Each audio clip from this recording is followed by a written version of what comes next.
Good afternoon, everyone, and welcome to Choosing Hope 2, our webinar series. I am going to share my screen with you first. And back up a little bit. So this is session 3, Stigma is an Enemy to Effective Recovery Support.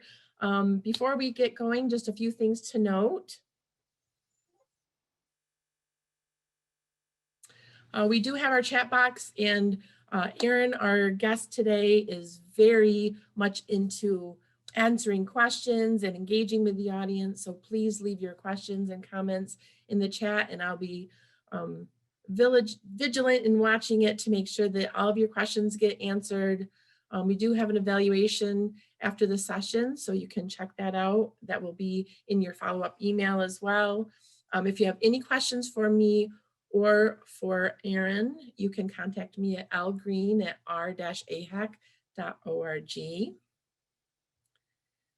And like I said, this is session 3. Stigma is an enemy to effective recovery support. Let's meet our presenter. Erin Pownall-Burns is an enthusiastic trainer, recovery coach, and community advocate. She's a lifelong learner that owns and operates an innovative training company specializing in helping human service professionals take it to the next level. During the COVID-19 crisis, she has doubled her efforts to add value wherever and whenever possible. Her mission is simple: to come alongside others as they explore the task at hand, whatever that may be. Her website is at the bottom of the screen there, www.erinpownallburns.com. Thanks, Lisa. And I will stop sharing so you can start sharing. Ooh, and I will start sharing. Hey guys, so just to kind of get us started, let's throw up in the chat, because I see there's a couple of you guys here. If you were stranded on a desert island for a whole year and you finally got rescued and you're coming back to civilization, what would be your first meal? Can you guys stick that up in the chat? And this is a really important part of the presentation, so please don't skip this. It's going to give me some vital information moving forward. So go ahead and just put that in the chat and we will see. Let me see here. Oh, there we go. I can see the chat. Oh, hamburger, pizza, delicious. New York style thin crust, thin crust, or ooh, another pizza and wings. Okay. Absolutely. All right. So now I know what everybody likes to eat. Thin crust. Thank you. Thank you for that distinction, because it's important, right? Our preferences are important. And we like having that power to choose things. Steve, so you were in the Peace Corps for a couple of years and you actually had that experience, and the real answer for you, tried and true, is steak. All right, I hear that. So thank you for the introduction. Yes, my name is Erin. I am a person with lived experience with substance use disorder as well as recovery. I train other people to become certified recovery peer advocates. I also do real on the ground work and a lot of brainstorming and innovations about what we can do better, because there's a lot of things that we can be doing better. So here is a short, just sort of agenda so we know where we are and where we're going. So we started on a desert island. We're going to move forward through kind of orientating ourselves to the situation. Throughout this presentation and in life, I'm going to kind of invite you to accept nuances and complexity, right? With all people, things are complicated and there's a lot of gray area. This is the same for people in recovery. We're going to talk a little bit about stigma and why that's important and really the actual impacts of it. I'll interject like little parts of my story as it pertains, and this is not about my story, but there are some nuggets that I think might be helpful. And also, you know, when people are sharing knowledge that they have, I think it's really important to be occasionally vulnerable and transparent, because if we don't talk about these things on our own experiences, then what is the work that we're really doing? I'm also going to leave you with some tips and some things that I found, because I also work in the field, and talk a little bit about what radical recovery support might look like. Throughout our time together, please feel free to use the chat, use the Q&A. We'll be mindful of it. And I want this to be an interactive experience. Let's see here. So it's, you know, I don't think anybody wakes up in the morning and like forgets that we're still sort of mid-pandemic. You know, it didn't like slip my mind that COVID-19 has been, you know, really changing our lives for the last year. And I was thinking about this sort of, you know, how anniversaries when you've lost somebody to an overdose can be. I think that the anniversary of COVID was sort of like this. At least for me and for some of the people in my close circle, there's been sort of a grieving that's happened, the things that we've lost, not to say that we haven't gained some insight and had opportunities for reflection, but we've also lost a lot of things. And there's some things that we know about how this impacted people who have substance use disorder. All of the numbers are not back yet. And I like numbers as much as the next person. But I also think that our society and our systems sometimes get stuck on the numbers. Research and data does not exist just to perpetuate itself. It exists to inform our actions, right? And so since we have some information already, we can do some of the work that's necessary here and now, even though the full fallout isn't known yet. So we know that overdose fatalities are up. We know that stress and isolation is bad for all people, and definitely people who live with substance use disorder or mental health challenges. We know that our health system was tested, and we know that in some parts it broke down, and there's opportunities for growth and change there. And we know that vulnerable populations have disproportionately been impacted by COVID and the rest of these societal problems. So it is our job, knowing those things, to start moving forward to mediate them today. So over 81,000 drug overdose deaths occurred in the US in the 12 months ending in May 2020. And to kind of make that number a little bit more real, that is 222 people a day. Presumably we'll spend about an hour together, which means that in the time that we spend together today, 9 people will die of an overdose in our country. And that's just sort of kind of the grim reality of where we are. And I think it's important that we make numbers tangible, right? So, you know, think about 9 people that you know, right? What are the faces that come to mind? What are their names? Because somebody lost somebody already. So 1 in 4 families in the US have a person with opioid use disorder. And more Americans die of opioid overdose every year than died in the entire Vietnam War, right? So again, these are just some statistics to scale, to understand, right? And I want to point out that generally speaking today, saying a heroin overdose is pretty much factually inaccurate. Most of the overdoses that we're seeing have to do with synthetic opioids and fentanyl and fentanyl analogs. It's also important to note that many overdose fatalities include benzodiazepines and or alcohol, right?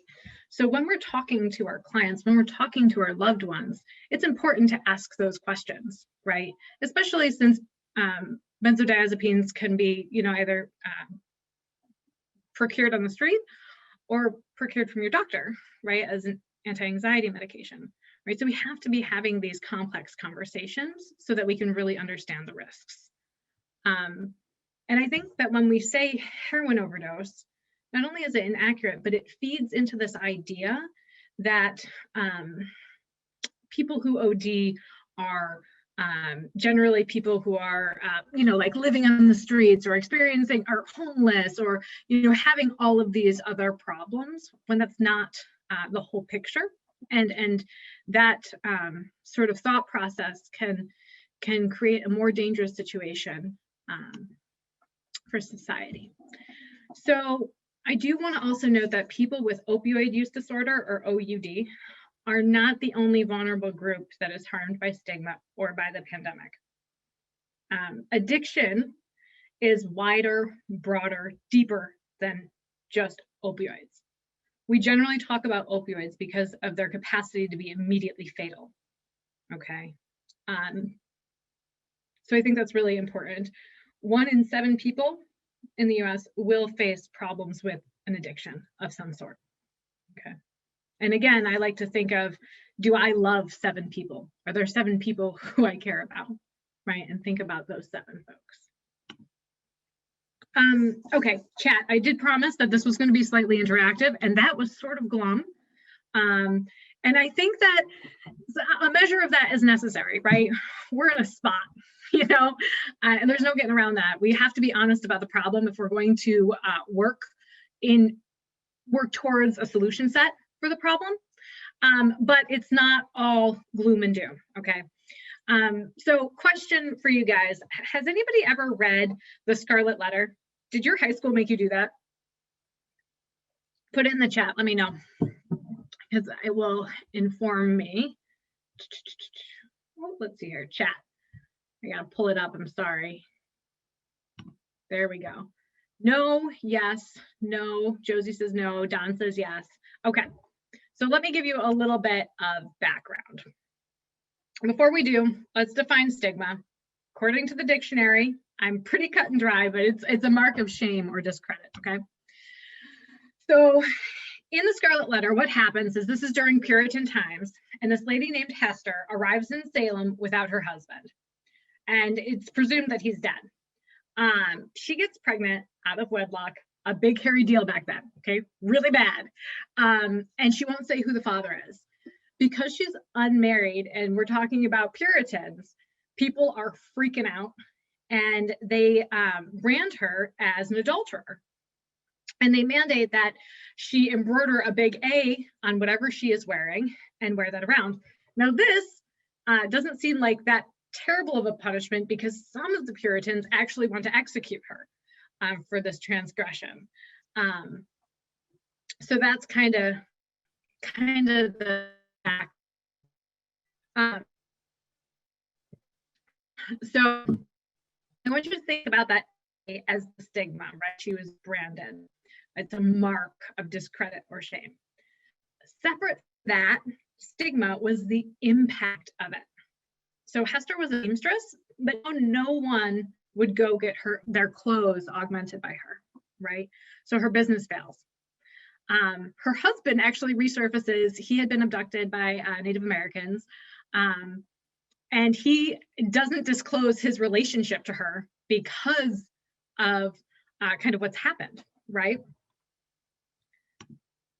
So I want to point out that this is not really stigma. This is discrimination, right? So stigma was the A, the impact was this discrimination. So it caused tangible and devastating impacts on Hester's life, right? Socioeconomic status, she couldn't support herself. It was a problem. And that's kind of what happens with people who suffer with a substance use disorder and or mental health problems. So again, thinking about that stigma as sort of an overarching mark, then below it, we have stereotypes. So what people think, right? Ideas. Prejudice is sort of the beliefs that we hold as a society about people who have substance use disorder or mental health challenges. And just so you know, just because I'm a person in recovery doesn't mean that I'm immune to having some of those false beliefs, okay? And I have to look at that in myself when I am doing work with others, okay? And then we have the action, the discrimination, right? And this can look like action, something that is done, or something that is not done, okay? And one of the experiences that I can draw upon recently is I was in an emergency room trying to access care for someone who had polysubstance use disorder. This person was treated very, very poorly. It was very difficult to get them to admit this person. And this person had very few other options because of the dangerous type of withdrawal that they were going through. So detoxes weren't equipped to take care of this person because of their medical problems, because of the types of drugs that they were using. This person was eventually admitted only because this person had a seizure in the emergency room. This person told staff that this was going to happen, and they were not kind to her. And I would label that as inaction, right? He did not listen to her because of her status as a person who has substance use disorder. So stigma is the root of discrimination that we face. But it is not the whole story. It's not the whole tree. So again, this has tangible impacts and it costs lives. Some studies show that only 10% of people who hit criteria for a substance use disorder seek treatment, right? Stigma plays into that role, right? It's hard to be out as a person in recovery. You know, I was talking to an old advisor the other day, and I said this thing to her, and it struck me. I was like, her name's Carrie. I was like, Carrie, do you know how good I have to be? I have to be so good because I am out as a person in recovery. And when I don't behave good, right? Or when I have some sort of, you know, there's something, I am under a different level of scrutiny, right? So only 1/3 of those who do receive care get care that meets the minimum standards. So I want you to imagine, and this is an imperfect analogy, as all analogies are, that you have a loved one who has a heart problem, and you're taking them to a clinic where you know 2/3 of the people get substandard care. Are you going to take your loved one to that clinic? Right?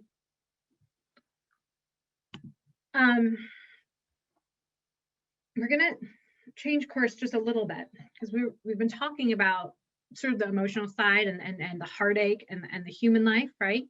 And those things are very important. But I also want to talk about dollars and cents, right? So the use of an addiction to alcohol, nicotine, and illicit drugs costs the nation more than $740 billion a year in related to healthcare, crime, and lost productivity. So let's see here. I'm like a middle-class American, right? I was like $740 billion. Like, what does that mean? You know? So I started doing some digging, and the only entity that I could think of that's, you know, playing with $740 billion was the government, basically, especially when we're looking for open books. So I found this chart from federal spending of 2015. And what I found was that the use of an addiction to substances cost the US more annually in 2015, okay, than the federal government spent on science, energy and environment, international affairs, housing and community, transportation, education, food and agriculture, and veterans benefits combined. Okay, so on one hand, this is costing a lot of money and a lot of heartache. And on the other hand, our systems and our society is treating people that need to get well with a lot of stigma and discrimination while we simultaneously throw money at the problem.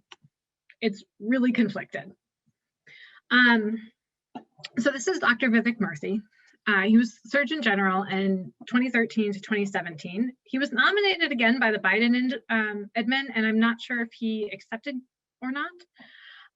But he published the first report, well, under his guidance, they published the first report of a US Surgeon General dedicated specifically to substance addiction. And it advocates for changes in the system. It focuses on the removal of stigma, right? And what it says is that for every $1 invested in viable treatment options, it saves $4 in healthcare costs and $7 in criminal justice.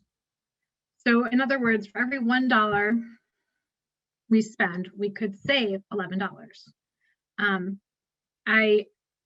This kind of reminds me of stocks, right? So like if I could put $1 into the stock market and guarantee an $11 return, I would put all of my dollars into the stock market, right? Because I know that would be a good investment. He also says that genetics, or this study report, also says that genetics account for about half of a person's likelihood of becoming addicted, right? So us people in recovery are always fighting this like moral argument battle, right? So I remember being, kind of when I was first entering recovery, we were like, why don't you just stop smoking crack, right? Don't you love your daughter? Of course I loved my daughter. It wasn't that I didn't, it wasn't a lack of love, but it was some other things, right? And genetics were part of it. I do urge folks who know that they have a history of substance use to disclose that to their children. I met this older lady, and she was so proud. She was like, "Oh yeah, my grandchildren have never seen me, drink. Her drug of choice was alcohol." And I was like, "Oh, okay, that's awesome, And she's like, "They don't even know that I used to drink." And I was like, like, why? She's like, "Well, I don't want them to know that about me. They love and respect me, and I want to keep it that way." And that really gave me pause because, had this woman had breast cancer, she for sure would have disclosed that to her daughter and her granddaughter to say, "Hey, this is a genetic thing. You might have a marker. You might want to go get a mammogram, check it out, do breast exams," right? But we don't talk about it with substance use disorder. And again, this is a missed opportunity for prevention. And it's a missed opportunity that doesn't cost anything, right? But stigma impacts this opportunity too, such that we feel shameful about our past transgressions and want to hide it. Okay, so we've spent a lot of time talking about addiction at this point. And honestly, in some ways, I think that might be part of the problem. Let's kind of shift gears and talk about what recovery looks like. SAMHSA defines recovery as a process of change through which people improve their health and wellness, live self-directed lives, and strive to reach their full potential. Can you guys throw up in the chat what you think about that definition? Like what strikes you about it? And is there any word or words or phrases that aren't there that surprise you? I'm going to find the chat box again. Let's see here. So yeah, what are your reactions? Kimberly, what do you think? How about you, Michelle? Got Megan and Don.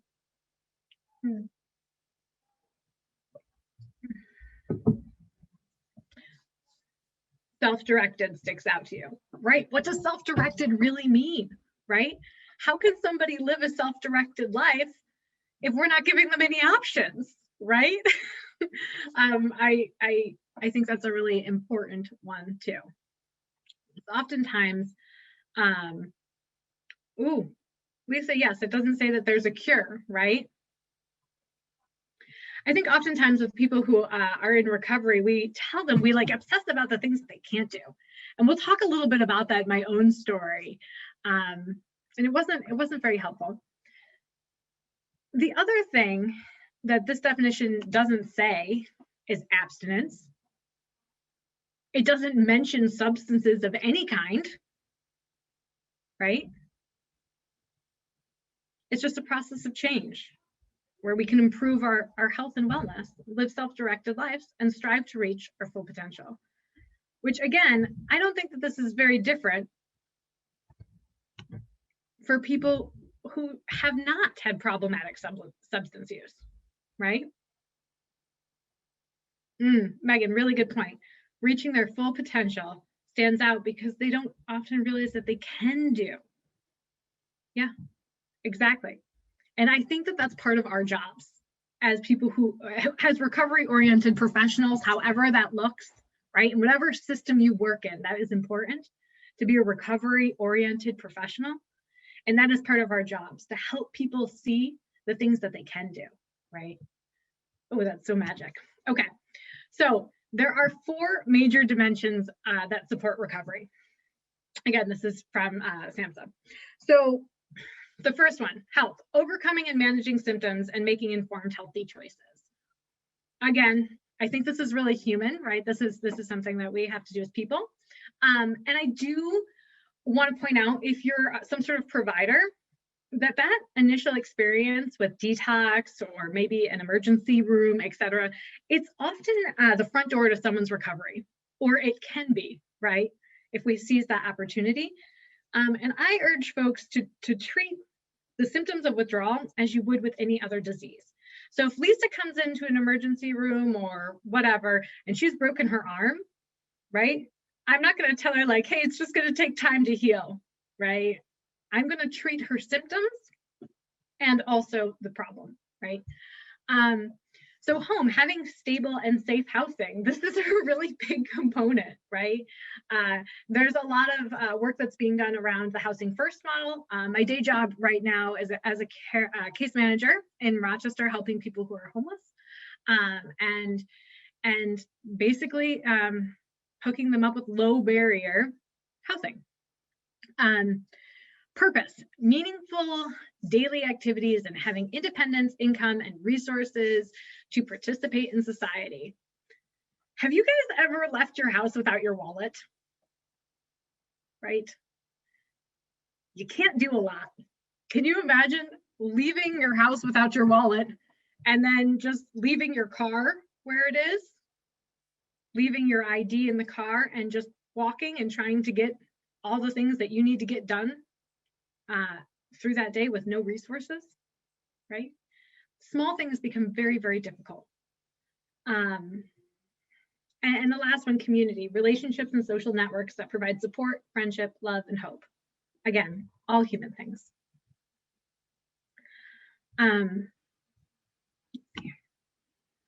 So sometimes I go to a lot of like webinars and stuff like that. I really like to learn. It's like my favorite thing. But sometimes I go to these presentations and there'll be a presenter up there and I'm like, oh, blah, blah, blah. Those are pretty words, but the reality of the work that I do feels like this, right? It feels like this for the people that I'm working with, and it feels like this for me, right? So I just want you to know that I hear you, I feel you, I'm with you, and I want to give you a couple little tips to kind of to navigate this, and I use them to sort of keep faith and spread hope. The first one is clinician solution. So if you work inside of a system that helps people with substance use disorder or mental health challenges, I just kind of want you to think about this, right? So it's a bias that people develop over time. And it's basically a disbelief that people with serious mental health problems and or substance use disorder ever get well, because we only see people when they're symptomatic, when they're sick, okay? So I'm guessing that most of you guys have a primary care physician. And I'm guessing that most of you guys go in for, you know, yearly, what are they called? Physicals. You go in for a yearly physical. In the time between that physical and your next physical, if your physician doesn't see you, I'm sure that that physician is not thinking, oh man, they must be really sick. That's why they're not coming in here. They must be doing really bad. That's why I haven't seen them. On the contrary, what your primary care physician thinks is, oh, I haven't seen them, they must be doing well. That is not generally what people who work in systems that help people with substance use disorder and mental health. The idea, the assumption, the bias is that if we don't see people, then they are off the wagon or not doing well or backsliding in some way. So be mindful of that. And I think that the way to fight that is to really seek out stories of wellness and recovery. Go out of your way to meet people who have lived experience, who are thriving and living self-directed lives, right? Okay, so this slide's kind of fun. So my drugs of choice when I was using was methamphetamine and then crack. So this is essentially my brain at some point, right? So let's see here. So this is a healthy person on one side, and then you have someone who's using meth with 1 month of abstinence, and someone who's using meth with 14 months of abstinence. So this is kind of showing how the brain heals, right? That healing is possible. When I stopped using meth, I actually had to take a month off of work, and I fully acknowledge my privilege in doing so. I was working in a sales position in Reno, Nevada. I was paid very well. I was a high performer. I was a very, I used meth as a, almost as a work enhancer. And I just want to kind of say that the first month was really rough. I had to sleep and eat a lot because I hadn't been doing very much of those. At the end of my use, I had picked my face a lot. I don't usually talk about that, but it was really embarrassing. And still, I recovered, right? So people recover all the time. It's kind of a commonplace miracle.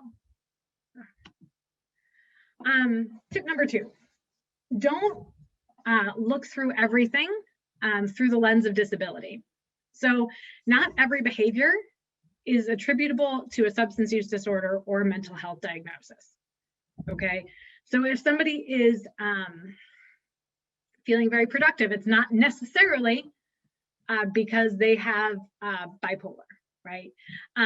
If I am feeling angry, right, about some sort of injustice or perceived injustice out there in the world, it doesn't mean that I'm angry because I haven't learned how to regulate my emotions because I used drugs and alcohol for a decade and I'm emotionally stunted. It just means that I'm angry at a perceived injustice, just like anybody else. So when we look through the lens of disability to explain every behavior of somebody who identifies as in recovery, we strip from them part of their humanness, and it's not helpful. It's not helpful for them. It's not helpful for others either. So one of the things that sticks out to me is this term untreated alcoholism, right? You hear that? It gives me little pricklies. So let's see here. Speaking of untreated alcoholism, let's talk just for a moment about language. What are some of the words that we use for people who live with substance use disorder or mental health challenges? Can you throw them up in the chat? Just any word that comes to mind.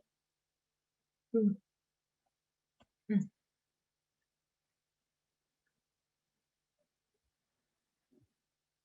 gonna hydrate while I wait here. Let's see here. Oh, Megan, I really like that one. Individuals, extra points. People, right? Okay, Steve, addict, schizophrenic, right? Absolutely. So oftentimes we name people by the parts of themselves that they're struggling with. So I want you to think about the thing that you feel the most shame for. You know, we're humans, okay? Nobody likes to talk about shame except for Brene Brown, thank God. And she says nobody wants to talk about it because the funny thing about shame is that when you do talk about it, you're afraid that it's going to creep over and climb up somebody else's leg. It's like it's this very weird thing. But since we're human, we all feel shameful about one thing. Can you imagine, at least one thing, right? Can you imagine going out in the world and people calling you by that one thing, by that one thing for which you feel the most shame? We oftentimes do that for people who have substance use disorder or mental health problems, and it's not helpful. So I want to give you an example. Not only is it not helpful for the person that we're naming, it's also not helpful for helpers. Okay, so I always use my own story because it's the story that I know the best. And so I want to give you an example of two different ways to frame things. So if you are working in this field and you are talking about a client or a participant with a colleague, I would say just to be really mindful about how we talk about them. So one way, right, a supervisor or colleague looks at you and is like, hey, you know that junkie who lives on the corner of Chapin and Pearl? She left AMA again last night from detox. Somebody has to go and check on her. Do you have time for that today? Right, that's scenario one. Scenario two is, do you know that single mom who lives on the corner of Chapin and Pearl, right? She's really struggling with substance use. She's persistent. She's tried detox a lot of times. She left last night again, and I'm worried about her. Could you go make sure that she's all right? Just let her know that we're thinking about her. This is the same person that's been framed in two different ways. Okay. If you want to inspire your team to help people and to really carry out the mission, right, you have to get really clear in your heart about how you look at people. And it's hard sometimes because our culture devalues people who have substance use disorder. Okay. And I think in some ways it's a hierarchy thing. It's very weird, but we have to be really clear and really mindful of it. And we have to call ourselves out. Right? Something about, I've been working throughout this pandemic. I started in June working at this really great innovative agency that helps with housing. But, you start working with homeless people during the height of the pandemic and all of your assumptions come out, right? And then you have to work on them, right? So I had to move from a place of, oh, homeless people are dirty and are likely to be carrying COVID, to these people don't have the same opportunities that I have to social distance and to maintain simple hygiene. How can I help them with that? What can I do to help them and me stay safer? Right? But I have to be honest about where I was first in order to move to that second place and treat myself with compassion, right? So language has the power to humanize or objectify. It can engender compassion or fear and hatred, right? It can motivate or deflate, and it can comfort or wound. And it's, again, a really simple way that doesn't cost anything, that we can work on the culture because we are not immune to the inconsistencies that we feel for people who have substance use disorder. Okay, harm reduction. Who practiced harm reduction today?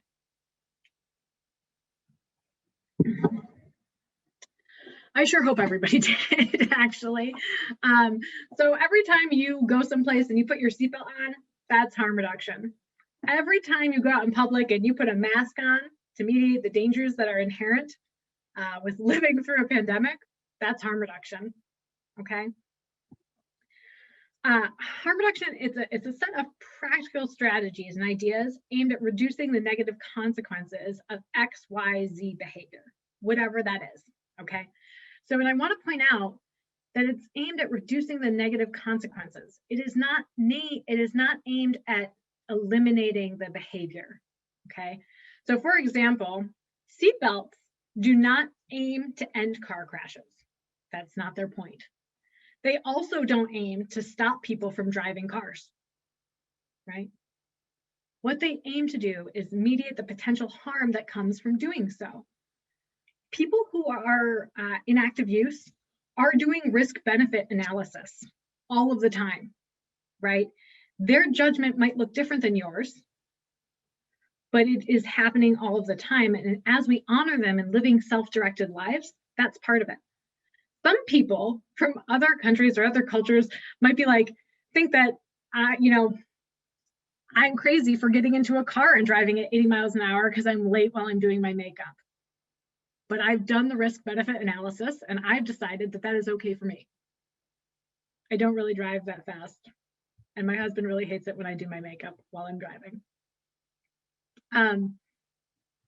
So part of our work when we're working with people should be helping them to stay alive until that risk-reward assessment changes for them, okay?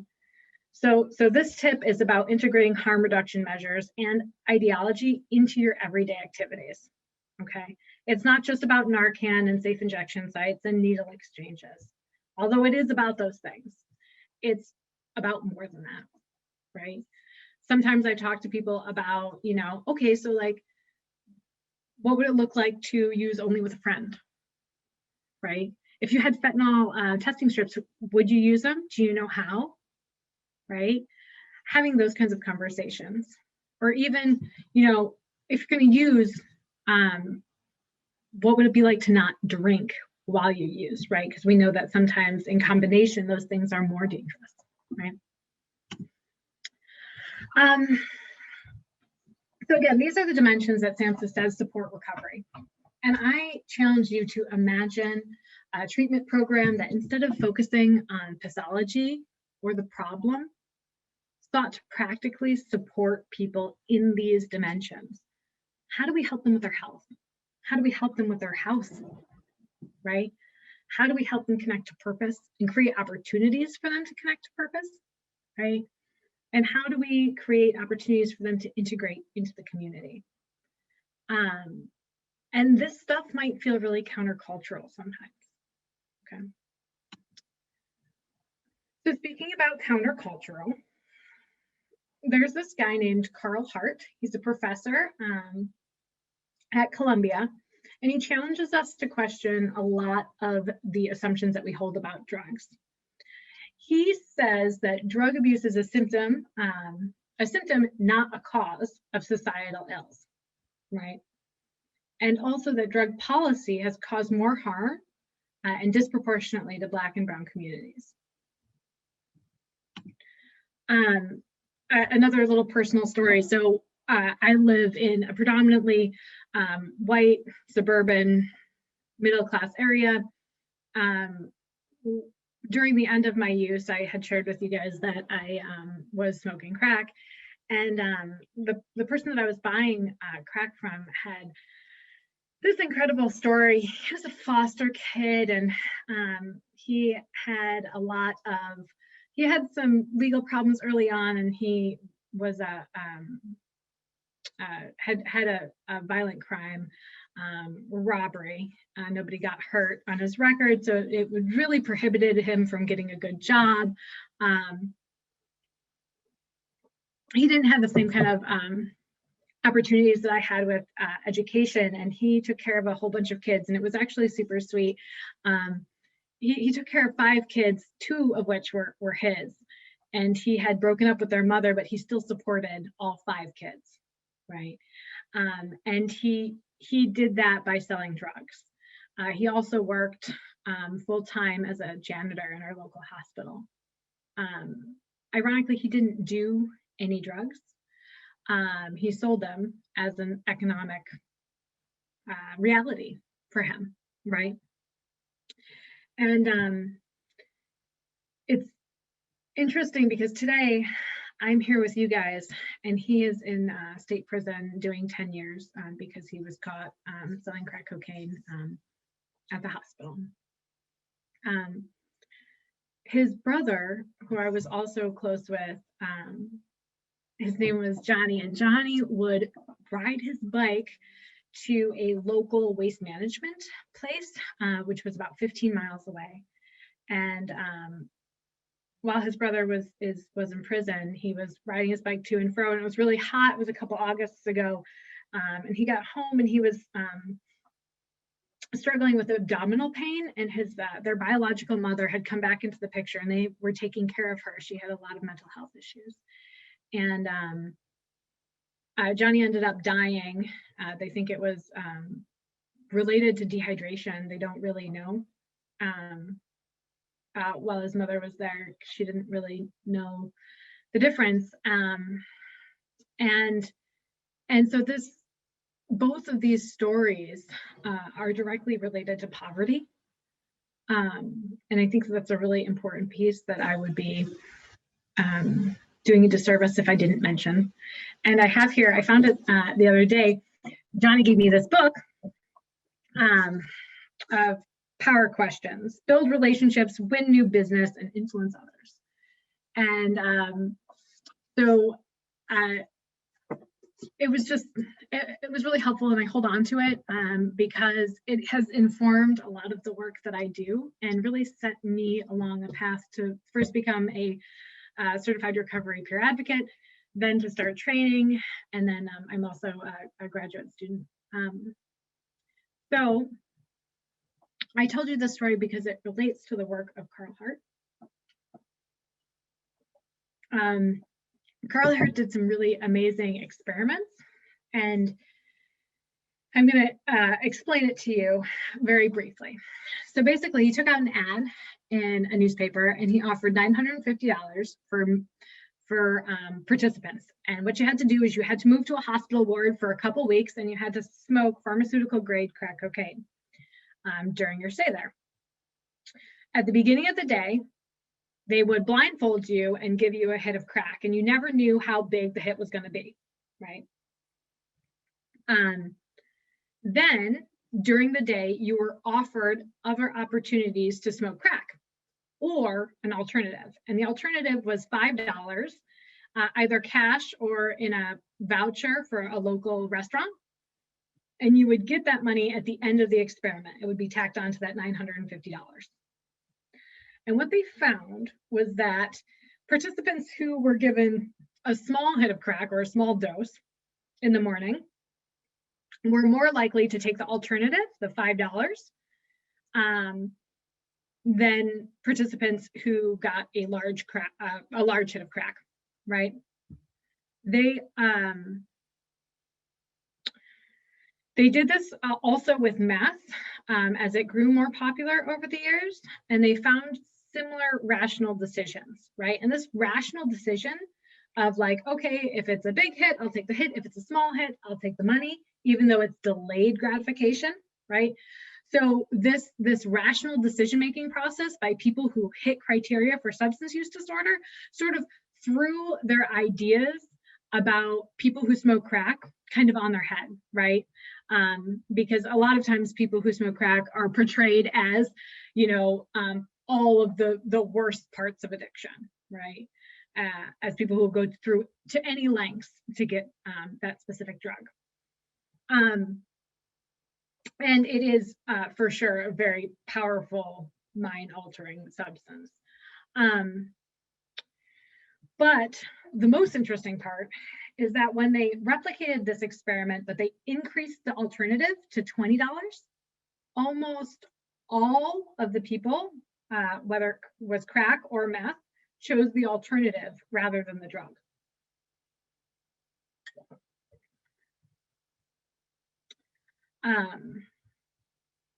Let's see here. So attractive alternatives help people shift their behavior. And this is a quote that Carl Hart gave in an interview that was published by the American Psychological Association in 2014. He said, if you present people who meet criteria for addiction with a choice between the drug and an attractive alternative, you can shift the drug-taking behaviors if the alternative is attractive enough, right? People will choose the alternative reward instead of the drug. This has been shown in lab animals, in work we've done with crack cocaine users, and works that we've done with methamphetamine users. It's one of the most effective treatments we have, but it gets no or limited attention, in part because it's not sexy. You don't have a brain imaging picture to show people, and so people are not interested. And to me, that's a shame. It's probably one of the most powerful technologies we have, and people are ignoring it. So again, so much of our treatment and our ideas about recovery are about limiting. It's not we don't look at it right now as a way of how to open the door, right? How to create opportunity. So I guess my question is, what if we open doors instead of closing them? What if we moved from fixing what is wrong to providing alternatives and opportunities? What could that look like for outcomes? Again, there are some parallels. These ideas are not directly related to my own story. So for instance, I started going back to school I entered recovery during a summer, and by September or late August, I was enrolled in community college. And the conventional wisdom and the outpatient counselor that I was seeing was like, I don't think that's a good idea. Definitely shouldn't go full time, etc. And I'm very glad that I knew that I needed to be intellectually stimulated. It provided me with an opportunity to be socialized in a healthy way. It provided me with things to do. I had to be responsible and accountable. And I'm very glad that I knew those things about myself. I wonder though, if I didn't have such a problem with authority, A, and B, well, dang you, I'll show you I can attitude, what might have happened, right?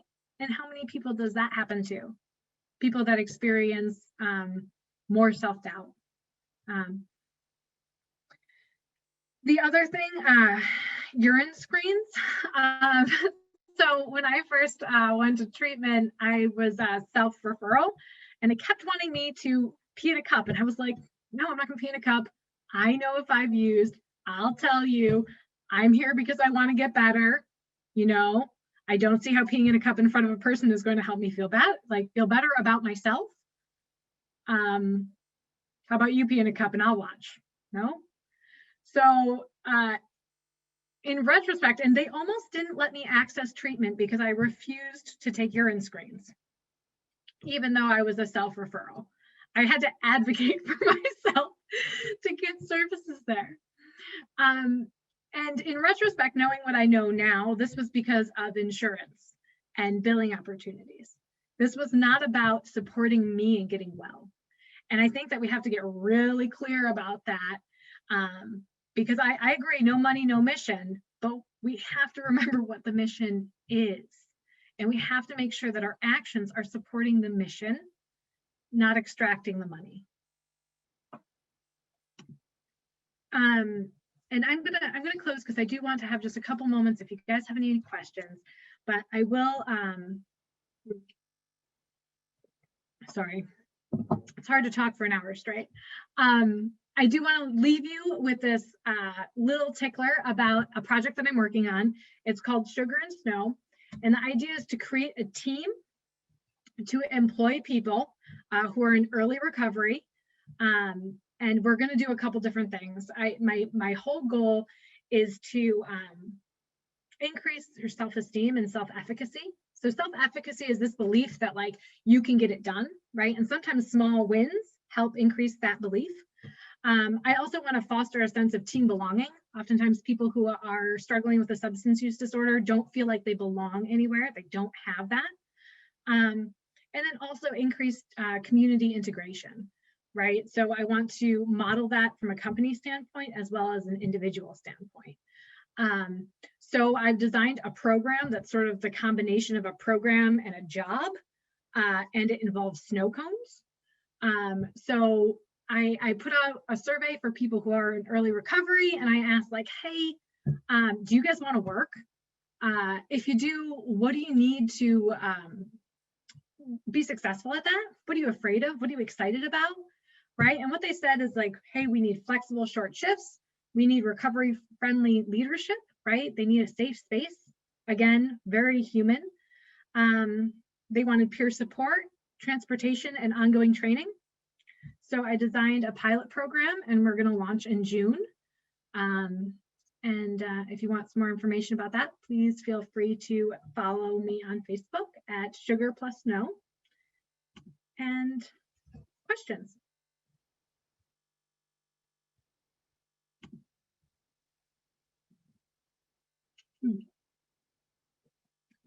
So if you guys have any questions, you can throw it in the Q&A, or you can throw it in the, let's see here, or you can throw it in the chat.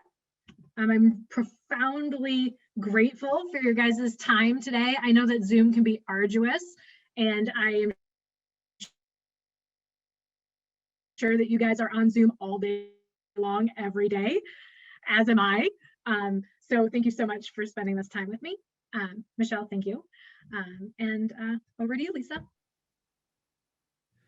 Thanks, Well, Steve. thank you so much. And Steve also said, excellent presentation, Erin. And I agree. It's so good to hear that different perspective. Let me see if I can you stop sharing? Maybe. There we go.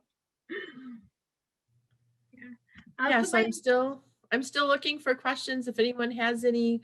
I just wanted to know, how did you get the idea for Sugar and Snow? What made you choose the snow cone idea? I love it. So snow cones are very easy to get up and running. It also has a really high profit margin. So it's a simple way to have some vocational experience for people. So yeah. And did you have help with that? Did you have help with, the business side of it? Yeah. So I have a partner, she lives in Florida, and she kind of does the back end, like payroll, how to hire stuff, onboarding process. And then I'm kind of the boots on the ground. Secretly we don't really know what we're doing yet, but that's half the fun.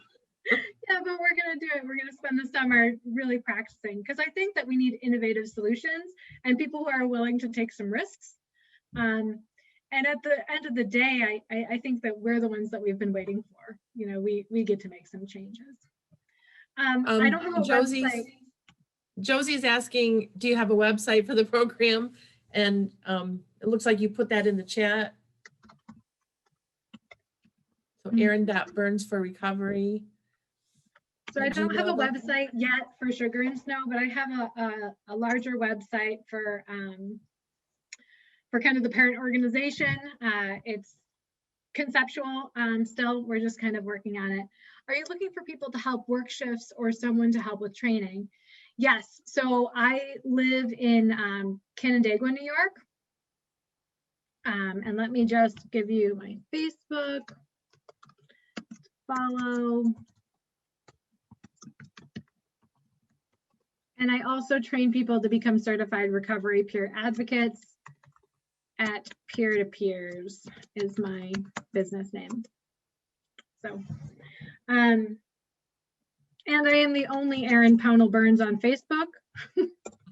So feel free to connect with me that way too. Thank you so much for your time today. It's been a real pleasure. Thank you. And thank you everybody for joining us. As always, we so appreciate your attendance and your support. I'm going to share my last screen just so you can see what's coming up next week.